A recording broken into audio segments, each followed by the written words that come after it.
29th AMARG stores the world's largest collection of military aircraft in the Arizona desert.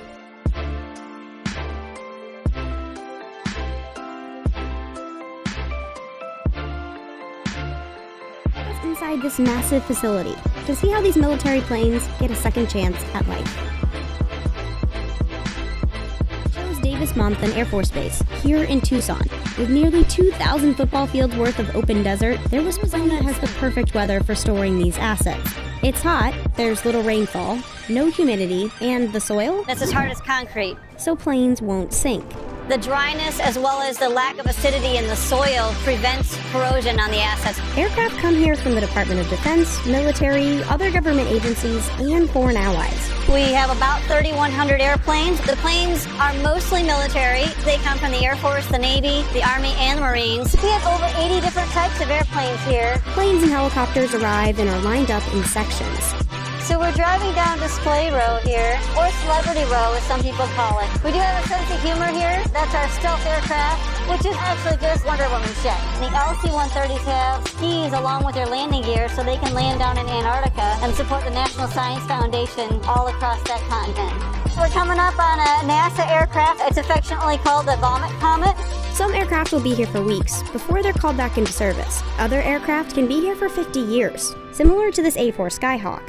Each plane goes through a preservation process before it's put in the desert. Those that may fly again are re-preserved every 4 years. They're defueled, then oil is pumped through the engine to preserve it. The black material that we have on here is the base layer that seals up the aircraft. And then later, as you can see the rest of the aircraft around here, the coats on top are white, and those white coats will reflect the heat, so it better preserves the assets all on the inside of the aircraft.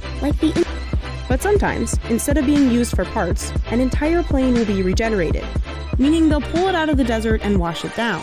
We have to remove all the coating. Pretty much put them through the ringer. We test flight controls and the handling and the engine performance and all the systems on the plane pretty extensively at all altitudes. They go out to become full-scale aerial targets.